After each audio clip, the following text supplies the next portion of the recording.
Kisah ini berawal dari sebuah kampung terpencil. Nama kampung itu adalah Kampung Balangandang. Jadi jauh sebelum Indonesia dijajah, di Kampung Balangandang ini hidup seorang laki-laki yang sakti mandraguna. Laki-laki itu sangat berkuasa di Kampung Balangandang. Namanya Ki Bamantara. Dia sangat disegani sekaligus ditakuti. Dia adalah seorang dukun santet yang sangat sakti. Seluruh warga kampung sangat takut pada Ki Bamantara. Selain ditakuti, Ki Bamantara juga menjadi pemimpin di kampung itu. Semua warga kampung patuh pada Ki Bamantara. Jadi setiap malam Jumat, si Aki ini dia suka ngadain pentas jaipong di depan rumahnya. Nah, semua warga kampung Balangandang wajib menonton pertunjukan itu. Kalau misalkan ada yang gak datang, pasti besoknya bakal sakit. Dan Ki Bamantara lah yang menyantet orang itu. Sempat ada yang memprovokasi untuk melawan Ki Bamantara dan dia mati gitu aja. Makanya semua warga takut. Jadinya mereka nurut aja apa kata Ki Bamantara. Pokoknya kalau misalkan ada pertunjukan jaipong, mau kakek-kakek, nenek-nenek, anak kecil, semuanya wajib ikut. Bahkan kalaupun ada yang sakit, dia harus dituntun untuk dipaksa nonton pertunjukan jaipong. Nah, seperti malam itu, pertunjukan pun dimulai. Ada 3 penari di depan rumah Ki Bamantara. Sedangkan Ki Bamantara, dia duduk di teras rumah sambil menyaksikan pertunjukan jaipong itu. 3 penari itu menari dengan wajah ketakutan. Gak lama kemudian muncul seorang wanita muda yang sangat cantik. Wanita itu bisa dibilang bintangnya lah di Kampung Balangandang. Dan ternyata dia adalah istrinya Ki Bamantara. Sebenarnya Ki Bamantara ini udah menikah lebih dari 20 kali. Tapi anehnya gak pernah punya anak. Ya bisa dibilang laki-laki itu mandul ya. Makanya dia nikah berkali-kali. Tapi tetap aja nihil. Nah, dan wanita yang ia nikahi sekitar 1 tahun lalu ini bernama Ngartasih. Walaupun umurnya terpaut jauh, tapi Ngartasih nyatanya sangat mencintai Ki Bamantara. Cintanya sangat tulus. Walaupun laki-laki itu bengis dan pemarah. Tapi kepada istrinya, Ki Bamantara ini memang sangat baik. Makanya si Ngartasih ini sangat mencintai Ki Bamantara. Nah, dari dalam rumah itu, Ngartasih bawa sepiring ubi rebus. Dia menyuguhkan ubi itu dan dicomot sama Ki Bamantara.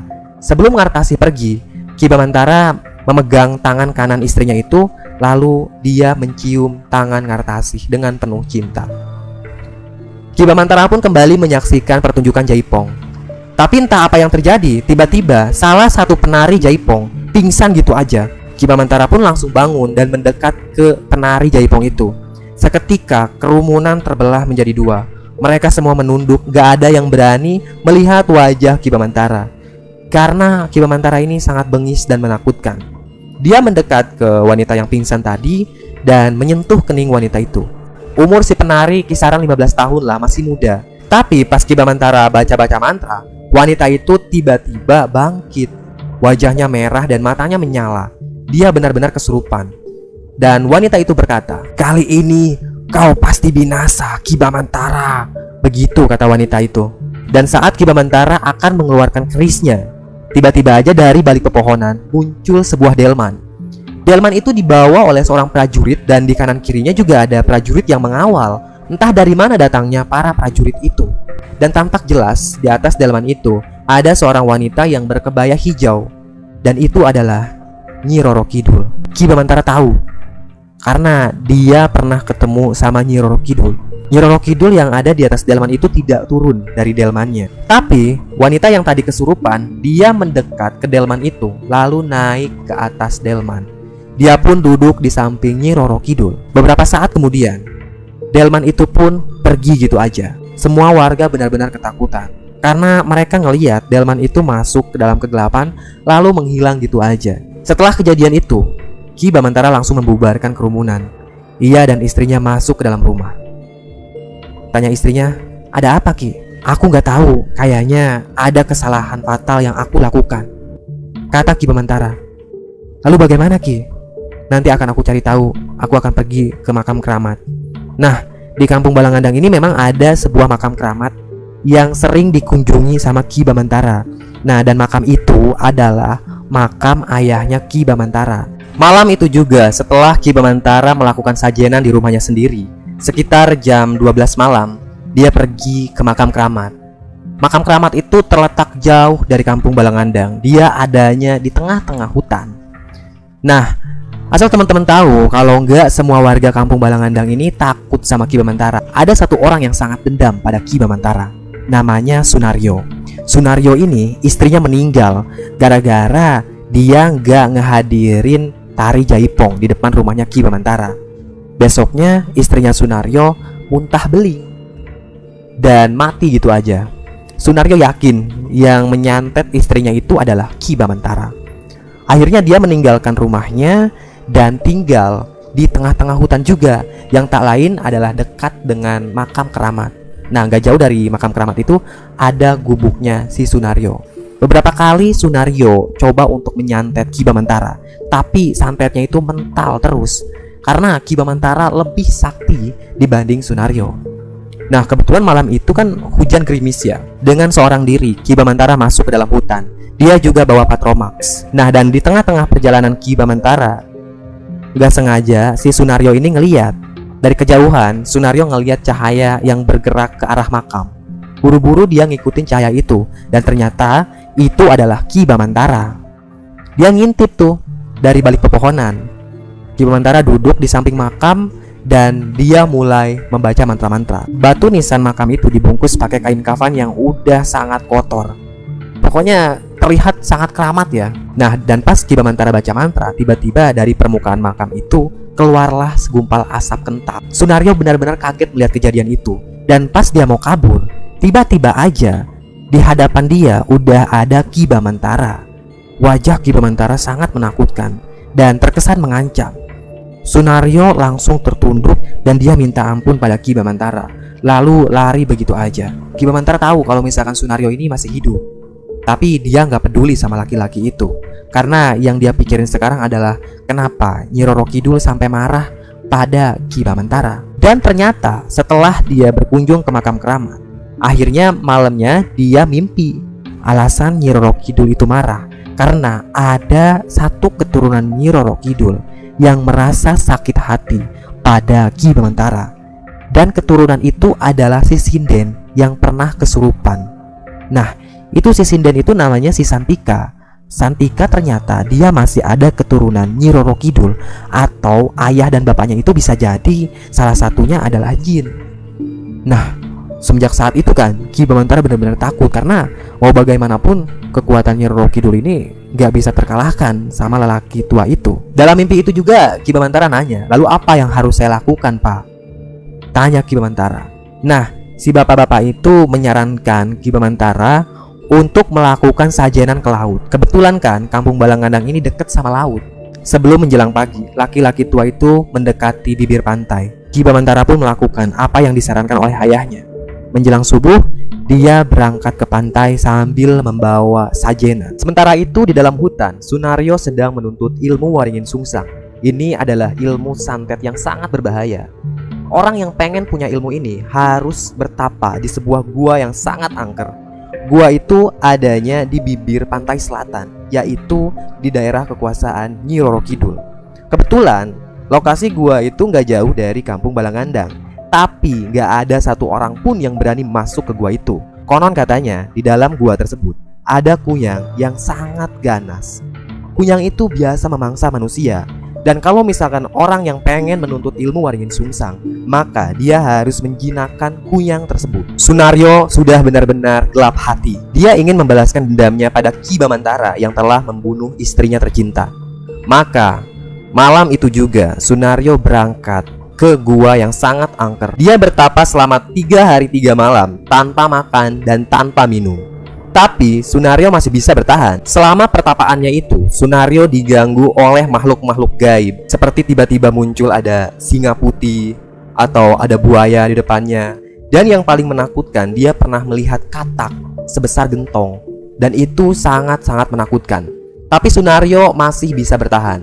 Dan di malam terakhirnya bertapa, tiba-tiba aja dari kegelapan muncul sesosok kunyang yang mendekat ke arah Sunaryo. Kunyang itu melayang dan perlahan menghampiri Sunaryo. Sebisa mungkin si Sunaryo mencoba untuk tenang. Dia yakin bisa menjinakkan kunyang itu. Dan entah apa yang terjadi, tiba-tiba aja muncul angin puting beliung yang sangat kencang sampai Sunaryo ini terpental. Dia meringis kesakitan, dan saat mulutnya terbuka, sosok Kunyang itu masuk ke dalam tubuh Sunaryo melalui mulutnya. Sunaryo pun tak sadarkan diri. Keesokan paginya, dia mendapati dirinya sedang terbaring di atas tempat tidur, tepatnya di gubuknya si Sunaryo. Dia bingung kenapa dia tiba-tiba ada di sini. Siapa yang mengantarkannya ke rumah? Tapi di luar kebingungannya itu, ternyata si Sunaryo ini sudah berhasil menguasai ilmu Waringin Sungsang. Dalam dirinya ada Kunyang jahat yang menguasai Sunaryo. Dia pun meraih seperti boneka kecil. Nah, boneka itu pernah ia gunakan untuk nyantet Ki Bamantara, tapi nggak berhasil. Dan sekarang pas dia punya ilmu Waringin Sungsang, dia mau coba nyantet lelaki tua itu lagi. Beberapa kali ia tusukkan jarum di atas boneka itu, dan dia tertawa terbahak-bahak. Sementara itu, hal buruk terjadi pada Ki Bamantara. Di rumahnya, dia merasa sangat kesakitan, bahkan tubuhnya seperti lumpuh. Buru-buru dia memanggil istrinya, Singartasi, untuk minta diambilkan keris. Dan keris itu pun diambil. Ki Bamantara memeluk keris itu dan merapatkannya ke dada. Dia membaca mantra-mantra, dan tiba-tiba aja dia terpental ke tempat tidur sampai tak sadarkan diri. Semenjak saat itu, Ki Bamantara mulai terbaring tak sadarkan diri di atas tempat tidurnya. Bahkan sampai berhari-hari dia masih hidup, tapi kondisi tubuhnya itu semakin parah. Kayak muncul benjolan-benjolan merah, dan di mukanya tumbuh benjolan-benjolan besar sebesar bisul. Itu sangat aneh. Nah, Ngartasi mulai curiga kalau suaminya ini pasti kena santet. Dia pun bingung karena si Ngartasi ini nggak punya ilmu sama sekali. Dan pas dia minta tolong ke tetangganya itu nggak ada yang peduli sama Ngartasi. Bahkan satu pun gak ada yang mau nolongin. Karena keluarga Ki Bamantara ini emang dibenci sama masyarakat. Ki Bamantara gak pernah bangun dan gak pernah makan. Tapi anehnya dia masih bisa bertahan hidup. 10 hari berlalu, kondisi Ki Bamantara semakin parah. Dan tiba-tiba aja ada yang ngetokin pintu dapurnya Ngartasi. Nah, Ngartasi udah tahu siapa yang bakal datang. Dia adalah Mbok Rumi. Kisah tentang Mbok Rumi ini juga gak kalah serunya. Karena Mbok Rumi ini adalah tokoh yang sangat unik. Dia kayak nggak punya kampung gitu. Nggak ada yang tahu kalau Mbok Rumi ini datang dari mana. Orangnya itu suka berkelana dari satu kampung ke kampung yang lain. Dan kadang-kadang tingkahnya suka aneh, berbau-bau mistis gitu. Biasanya Mbok Rumi ini datang 2 bulan sekali ke rumahnya Ngartasi, hanya untuk ngobrol aja. Tapi setiap kali Mbok Rumi datang, Ngartasi pasti ngasih makan nenek tua itu. Ngartasi pun menyuguhkan Mbok Rumi makanan karena dia tahu pasti Mbok Rumi ini lapar. Tapi makanan itu nggak dimakan oleh Mbok Rumi. Si Mbok ini malah bilang kayak gini, "Aku cuma mau ngasih tahu kamu sesuatu." "Apa itu, Mbok?" "Kalau kamu sebentar lagi akan hamil." Begitu kata Mbok Rumi. Wah, mendengar pernyataan Mbok Rumi, Ngartasi bener-bener seneng karena udah lama banget dia mendambakan ngomongan. Tapi di sisi lain, Ngartasi masih sedih karena suaminya kena santet. Kata Mbok Rumi kayak gini, "Tenang aja, suamimu bakal baik-baik aja kok. Nanti juga sembuh sendiri." Begitu katanya. Mendengar jawaban Mbok Rumi, ya Ngartasi sedikit agak lega lah. Soalnya dia juga yakin kalau misalkan suaminya ini sangat sakti dan bisa melawan ilmu santet itu. Setelah memberitahu kalau Ngartasi ini bakal hamil, Mbok Rumi pun pergi gitu aja dari dapurnya Ngartasi. Sunaryo benar-benar kesal. Dia nggak ngerti kenapa Ki Bamantara ini nggak kunjung mati. Padahal santet yang dia gunakan itu adalah santet yang sangat-sangat berbahaya. Artinya, nggak semua orang bisa bertahan sama ilmu santet itu. Sunaryo benar-benar udah gelap hati. Dia pengen ngebunuh Ki Bamantara untuk membalaskan dendamnya. Maka malam itu juga dia mendatangi rumah Ki Bamantara sambil membawa parang yang udah dia asah. Setibanya di depan rumah Ki Bamantara, dia berteriak dan mengancam akan membunuh laki-laki itu. Dengan ilmu yang dimiliki Sunaryo, dia berhasil mendobrak pintu rumah Ki Bamantara. Setelah itu, dia pun mendobrak pintu kamar Ki Bamantara. Di dalam kamar itu, ada Ngartasi yang sedang menangis sambil memeluk tubuh suaminya. Tanpa ancang-ancang lagi, dia mendorong Ngartasi hingga terjungkal ke belakang. Ngartasi pun nangis sambil berteriak. Sunaryo menghujamkan parangnya berkali-kali ke perut Ki Bamantara, juga leher Ki Bamantara. Namun anehnya, parang itu tidak mampu melukai Ki Bamantara. Dan saat itu juga, Ki Bamantara membuka matanya. Dia akhirnya bangkit dari tidurnya yang sangat panjang. Wajah Ki Bamantara merah.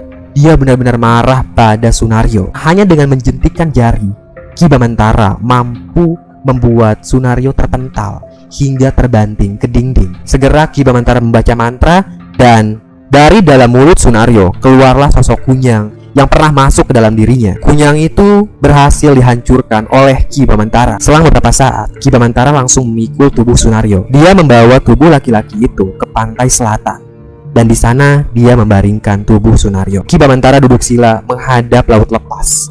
Dia pun kembali membaca mantra-mantra, dan tiba-tiba aja dari tengah-tengah lautan itu muncullah keraton yang sangat megah. Keraton itu penuh dengan permaisuri dan para prajurit. Dan di tengah-tengahnya ada singgasana yang terbuat dari emas. Di singgasana itu duduklah Nyi Roro Kidul.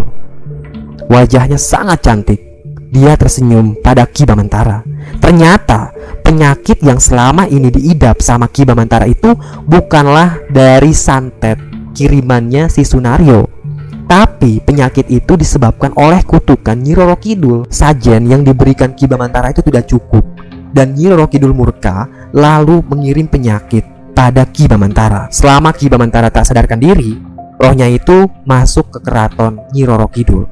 Ia menjadi hamba di sana. Di dalam keraton itu Ki Bamantara dikasih tahu sama Nyi Roro Kidul kalau misalkan dia pengen lepas dari kutukan Nyi Roro Kidul, maka dia harus menumbalkan seorang manusia. Dan sekarang Ki Bamantara sudah menemukan tumbal itu. Sunaryo sangat cocok untuk dijadikan tumbal karena selama ini dia sudah mengganggu ketentraman keluarga Ki Bamantara. Dua prajurit menghampiri Ki Bamantara dan menggotong tubuhnya si Sunaryo.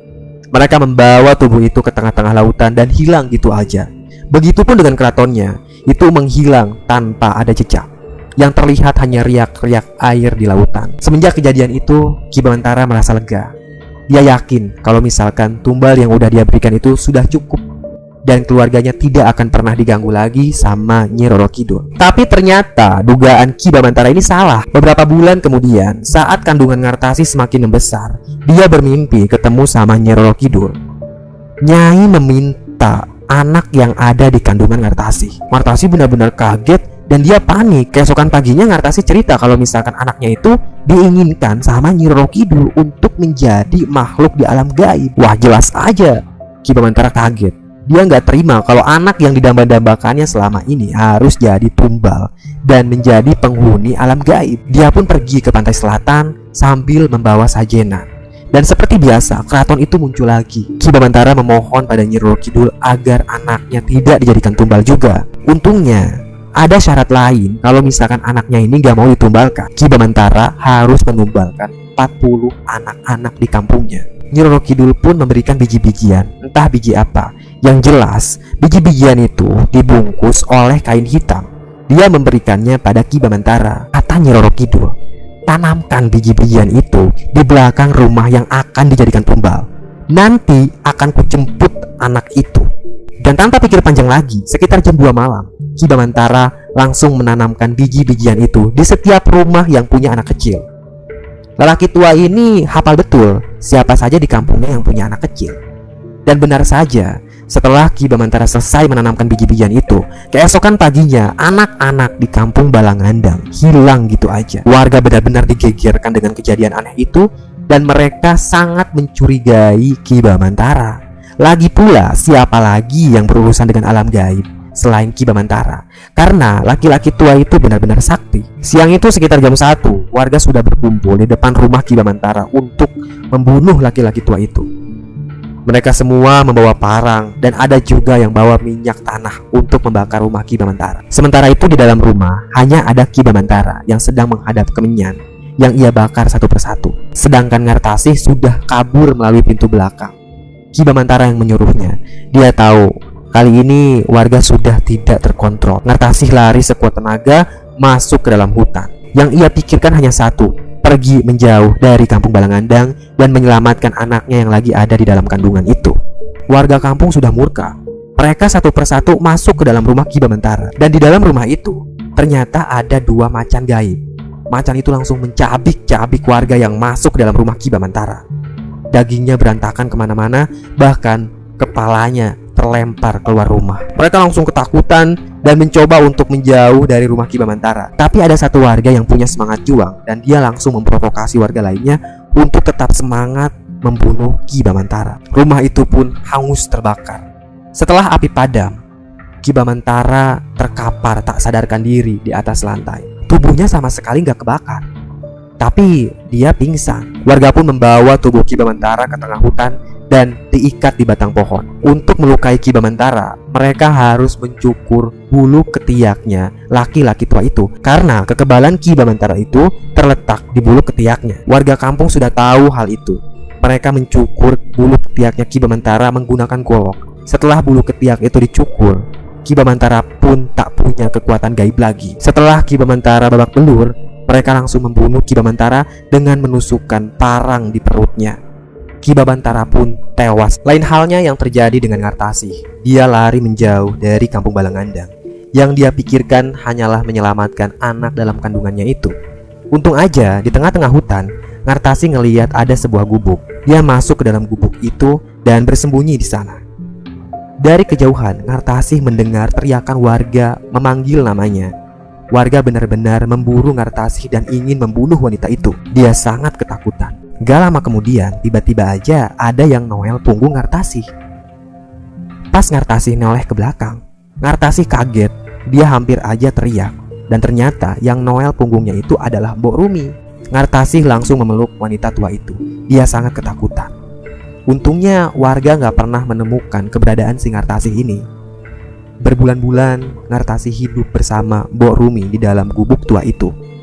Dengan sepenuh hati Mbok Rumi merawat Ngartasih hingga akhirnya anak dalam kandungan Ngartasih itu terlahir.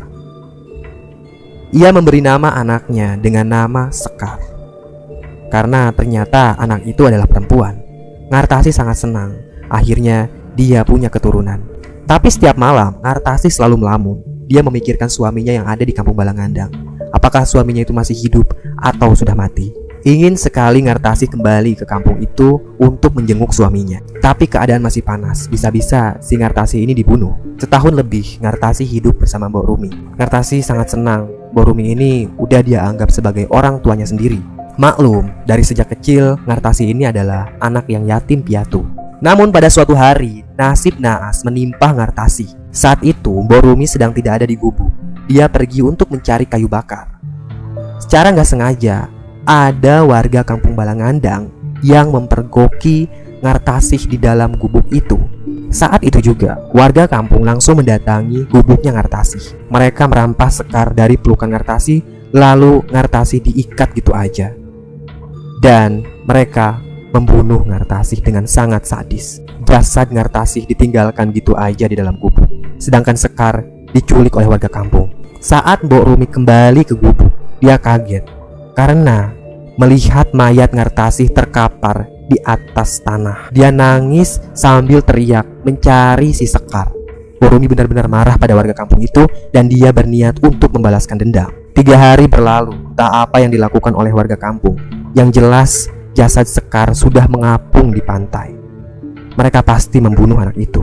Di sisi lain, Mbok Rumi mencari cara untuk membalas dendam ke warga kampung. Akhirnya, dia melakukan persekutuan dengan setan. Jasad Ngartasih nggak dikubur. Dia membawa jasad itu semakin masuk ke dalam hutan. Mbok Rumi tahu kalau di kedalaman hutan itu ada sebuah batu yang sangat dikeramatkan. Mbok Rumi pun membaringkan jasad Ngartasih di tengah-tengah hutan. Lalu dia mengacungkan kedua tangannya ke langit untuk memanggil setan-setan yang ada di hutan itu. Gak lama kemudian, di dahan-dahan pohon, banyak sekali makhluk-makhluk berwarna hitam yang nangkring di sana. Mereka melihat apa yang dilakukan oleh Mbok Rumi. Wanita tua itu mengeluarkan pisau kecil dari dalam kantongnya. Lalu dia mengiris tangannya sendiri dan darahnya dikucurkan ke jasad Ngartasih. Melihat kucuran darah itu, setan-setan yang ada di hutan langsung masuk ke dalam tubuh Ngartasih. Dan tanpa diduga-duga, Ngartasih menghilang gitu aja. Mbok Rumi panik dan mencari jasad Ngartasih. Tiba-tiba aja ia mendengar ada seseorang yang menyanyikan lagu Lingsir Wengi. Dan saat Mbok Rumi menoleh pada salah satu dahan pohon, di sana ada Ngartasih yang sedang duduk di dahan pohon. Ia mengenakan jubah warna putih. Ngartasih mengayun-ngayunkan kakinya di atas dahan pohon itu. Dan dalam sekejap mata, dia sudah ada di depan wajah Mbok Rumi. Ngartasih pun mencekik Mbok Rumi lalu membunuhnya. Setelah itu, Ngartasih hilang gitu aja. 1 minggu kemudian, warga Balangandang diteror oleh Ngartasih. Satu persatu dari mereka mati begitu aja. Dan yang masih selamat, mereka meninggalkan kampung Balangandang. Kampung itu menjadi kampung hantu yang tak berpenghuni. Di sana tetap tinggal Ngartasih yang menjadi kuntilanak. Dan kuntilanak itu terus berkembang biak dan menyebar ke seluruh Nusantara. Selesai.